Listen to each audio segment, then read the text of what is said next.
Shalom, pueblo de Israel, nuevamente con ustedes, pudiendo compartir la porción de esta semana, ya que el Creador nos permitió nuevamente por este medio comunicarnos con ustedes, compartir aquello lo cual nos ha tenido a bien cada semana estar estudiando y llevando a cabo para concluir anualmente el estudio de la Torá, una manera sistemática que ha funcionado al pueblo de Israel para tener el conocimiento de la Torá y ponerlo en práctica.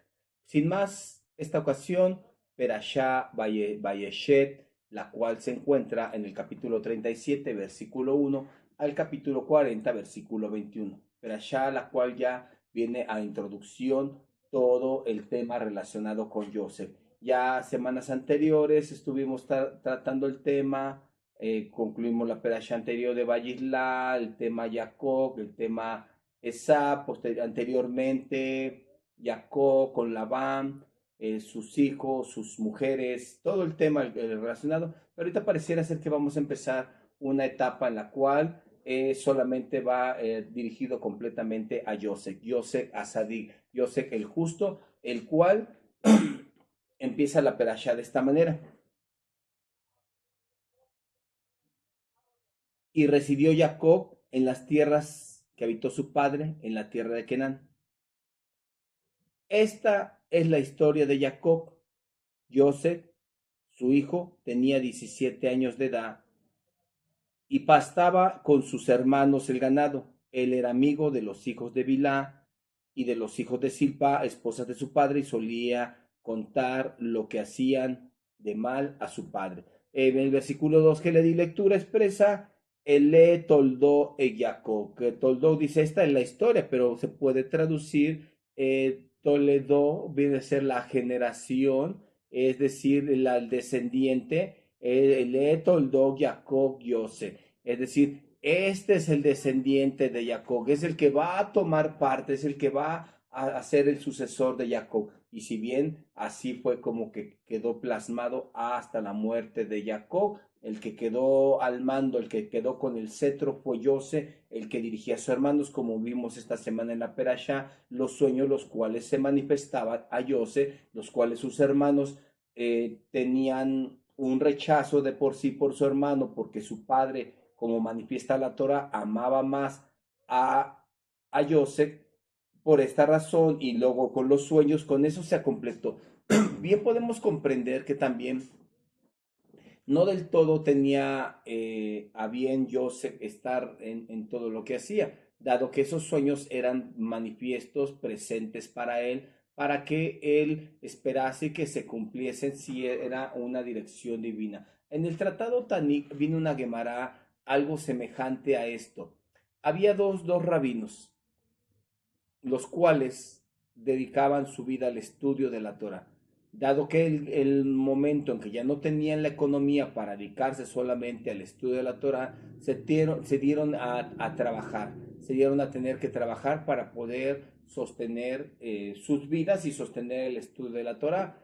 Y así entonces ellos dos fueron rumbo a emprender negocios. En el camino se detuvieron junto a una barda que estaba ya casi por caerse, se sentaron ahí a comer y dice la Gemara, ese tratado Tani, expresa que un ángel habló y dijo que esta barda caiga sobre ellos porque han abandonado el estudio de la Torá. Pero si uno se arrepiente, si uno regresa y toma, ese será el cabeza de la yeshiva, ese será en lo posterior un rosh yeshiva. Y entonces el que escuchó esa voz del ángel, uno de ellos, le preguntó al otro, ¿escuchaste esto? El otro dijo, no. El otro se fue, siguió su camino, fue a emprender negocios y este se regresó a seguir estudiando.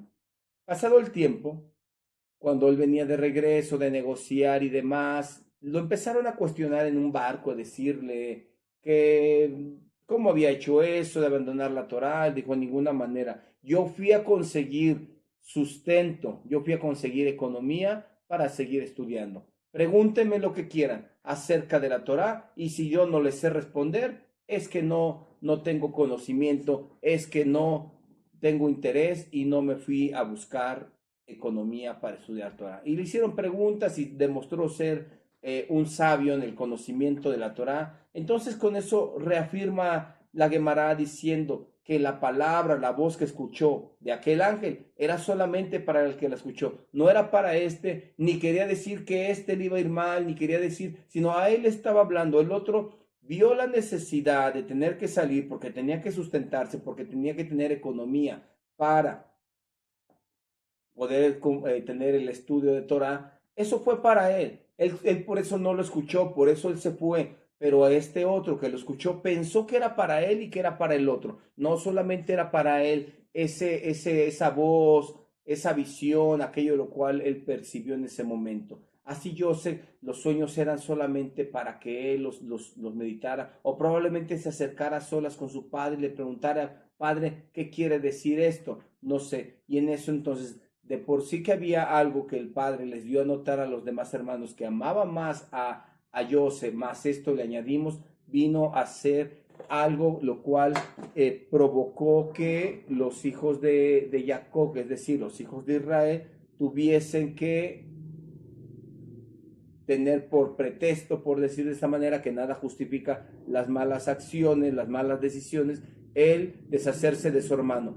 Así de esta manera, entonces, vemos cómo ese sueño era para él.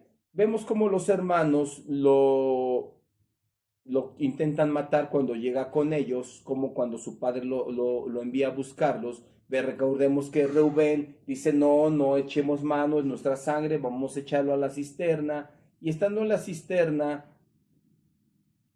dicen, y veremos qué será de sus sueños. Vamos a meterlo aquí y veremos qué será de sus sueños.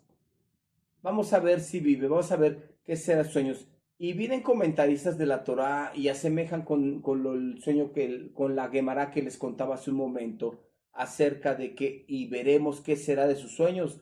Era solamente una voz del cielo que le estaba hablando a Rubén. Solamente él podía haber rescatado en ese momento, no prestarse, él era el mayor, él podía llevar a sus hermanos y podríamos ver infinidad de excusas, también como cuando Yahudá también en vez de proponer venderlo, se habría unido también con Rubén y hubiera librado la vida. Lo cierto es que probablemente solamente hubieran prolongado un poco más el proceso, el propósito de aquello lo cual Joseph estaba destinado. Él va rumbo a Misraim, él va a cumplir un propósito, él va a preparar. Recordemos ya Perashok más adelante mismo Joseph les dice, no se sientan mal mis hermanos, Elohim encaminó esto para bien, a mí me preparó para que ustedes sobrevivieran. Entonces, y veremos qué será de sus sueños. Lo cierto es que cada uno de nosotros tiene trazado su destino y uno va a donde el Creador nos lleve. Hay de aquel el cual se estorbe a sí mismo para no cumplir los propósitos. Hay de aquel tenga dirección, tenga visión, tenga consejo del Creador y lo haga a un lado. Que los propósitos del Creador lleguen a cumplirse en cada uno de nosotros, dado que por ello nos los anuncia muchas veces o a veces nos va llevando cada una de estas cosas. A esto quisiera yo añadir un poco, lo cual habla esta ocasión. Se expresa que después de este suceso, Yahudá se sintió mal, los hermanos lo culparon, dicen los comentaristas, y entonces Yahudá desciende a otra tierra, toma una mujer cananea,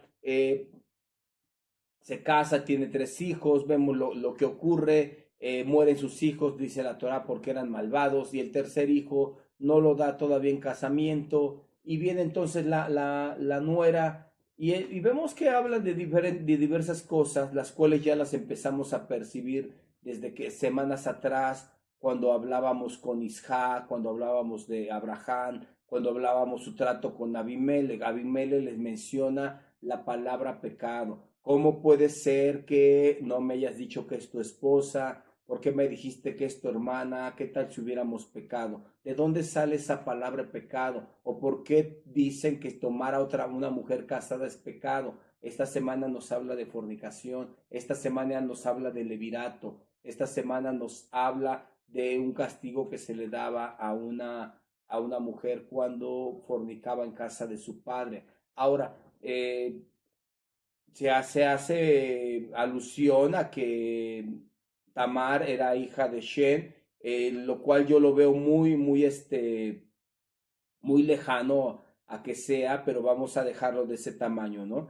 podría ser que sí, podría ser que no, buscando todo y la manera en cómo él tomó una mujer cananea, no es que está muy difícil que hubiese tomado también para sus hijos una mujer cananea. Y por eso es que dice que era hija de un Cohen y que por eso la querían quemar.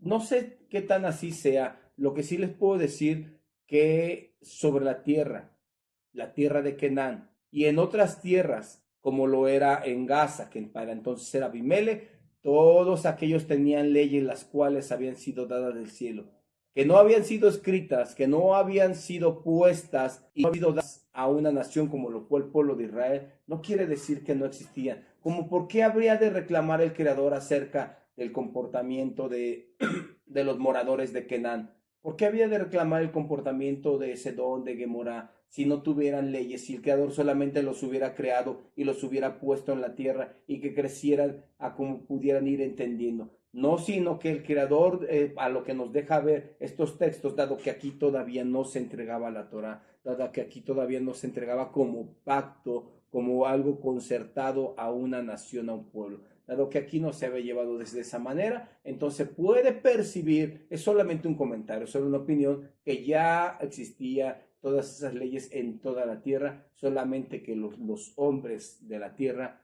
las menospreciaron, las dejaron a un lado. Por eso expresa así el Teilí, no hizo así con otras naciones, solamente con usted. ¿De qué? No de dárselas, sino de hacer un pacto.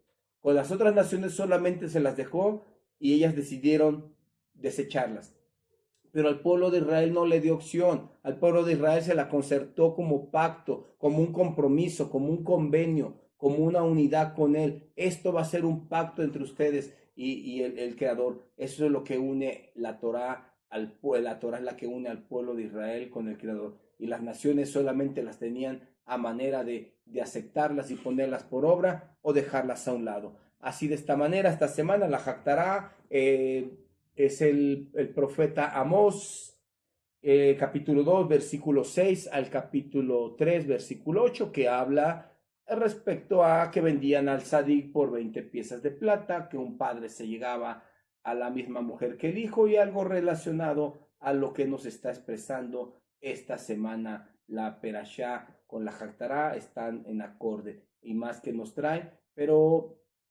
lo esencial de esto, que era lo que les hablaba en un principio, es que cada uno de nosotros tenemos un destino y cada uno tenemos una visión diferente. La visión, el sueño, la revelación, la cual se te da, es para ti y no es para otro. Cada uno tiene un propósito y que cada uno siga su revelación. Hace un rato les comentaba de una Gemara. Estaban dos juntos, tomaron la decisión y les habló. Pareciera ser que era para los dos, pero era solamente para uno. Que así el Creador nos permita entendimiento y sabiduría para saber nuestro propósito y cumplirlo. Que el Eterno esté con ustedes y su alma esté con él. Shalom Ubrajot.